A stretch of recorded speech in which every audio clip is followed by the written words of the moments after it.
1, 2, 3, 4, 5, 6, 7,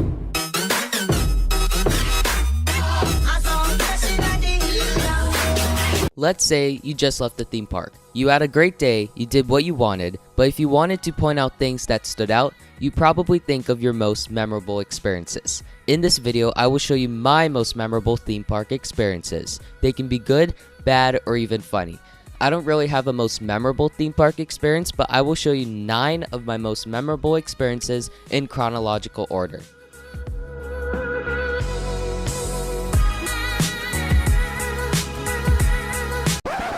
Before this video starts, I want to tell you guys I made this video because I recently hit 200 subscribers. I wanted to thank you all for subscribing, liking, commenting, sharing, everything that you've done to support this channel. I really appreciate it. I'm sorry this video didn't come out sooner. I honestly couldn't think of a 200 subscriber special, so I asked people who follow me on Instagram and I got this really good idea from Coaster Hour. I will give a lot of shoutouts down in the description if you want to check it out. So enough talking, let's get back to the video. Number 1, riding California Screamin' for the first time. There was never really a big step for me becoming a coaster fan, but this is one of my biggest steps. This was back in 2016 when I went to Disneyland for the first time in recent times.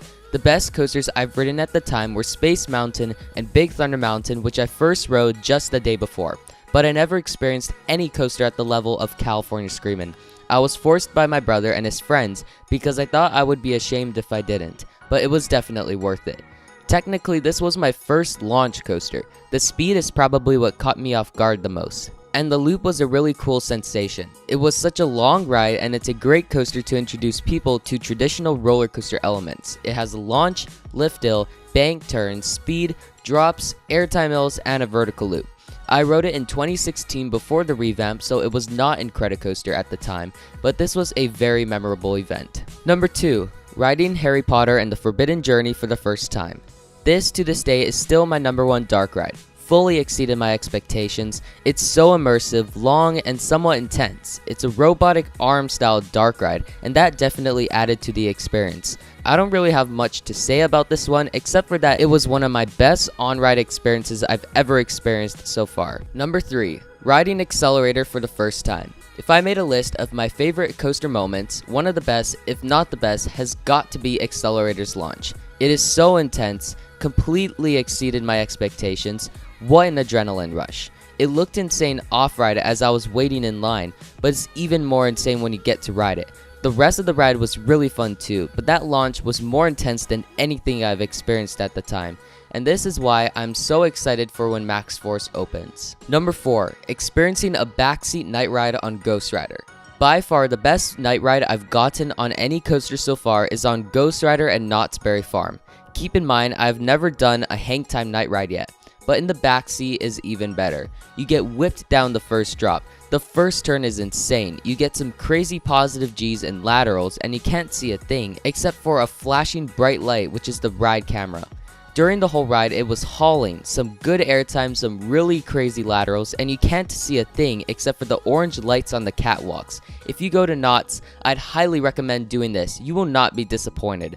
The sucky thing is that this was back in 2017, so I didn't remember it so well. But this experience is what makes Ghost Rider my official number 1 coaster. Number 5, waiting over 2 hours for Revenge of the Mummy. This is on a bit of the negative side because this was the longest wait I ever had to wait in and I couldn't believe I even survived. While visiting Universal for the second time, I knew I wanted to get on Revenge of the Mummy. It is not the most extreme coaster, but this is the most thrilling coaster at the park, and I never experienced it yet. On the app, it said the ride had a 125-minute wait, which is 2 hours and 5 minutes. Which does sound horrible, but I really wanted to ride it. So since this was a part of a band trip, I was required to stay in groups of 3 or more. I had 4 people in my group and all of them were willing to ride this with me. As we put our stuff in our lockers, which sucked. We had a hard time deciding which line to get in.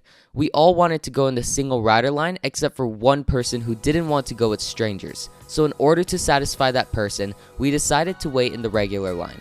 I tried to spend it by taking a little bit of footage, playing heads up, showing my friends coasters at Knott's Berry Farm, which we would experience soon after. We even got some snacks, but it was still a pain to go through. Since then, my group and I always use single rider lines except for when the ride doesn't have one. Number 6, meeting people from Ohio. That day after Universal, I visited Disneyland for the first out of 3 days, but the first day has got to be the best. I truly realized what Disneyland does best with their parks, and that is providing an awesome overall experience. One of those great experiences that day was meeting people from Ohio. Me and my group were given pins to trade with other bands in the park, and we met up with a band from Ohio.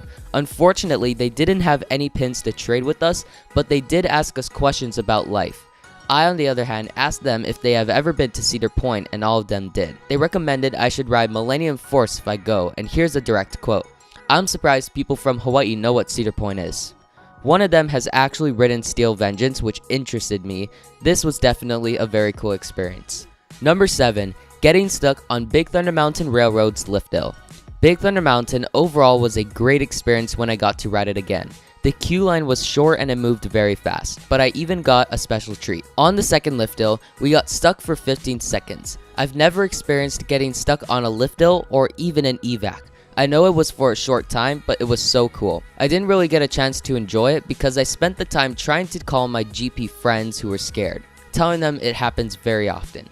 The ride then continued to work perfectly fine after that, but that had to be one of the coolest things I've ever experienced at a theme park. Number 8. Riding Hang Time for the first time.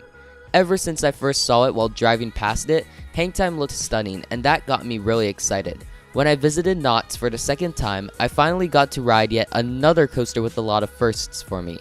My first moment of hang time, first moment of strong ejector airtime, first vertical lift hill, first beyond vertical drop, first dive coaster, and this coaster exceeded all expectations I had for it. It's probably the most thrilling coaster at Knott's Berry Farm, and the ride overall was very great.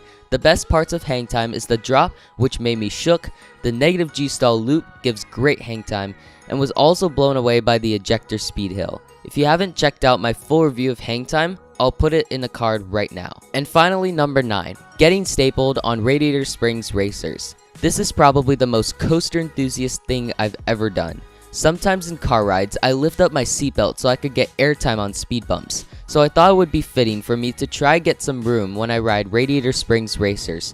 After putting my seatbelt, I try to lift it up a little bit, but you know how if you pull a seatbelt too much, it will lock and you could only pull it back. Well, unfortunately, that was what happened to me.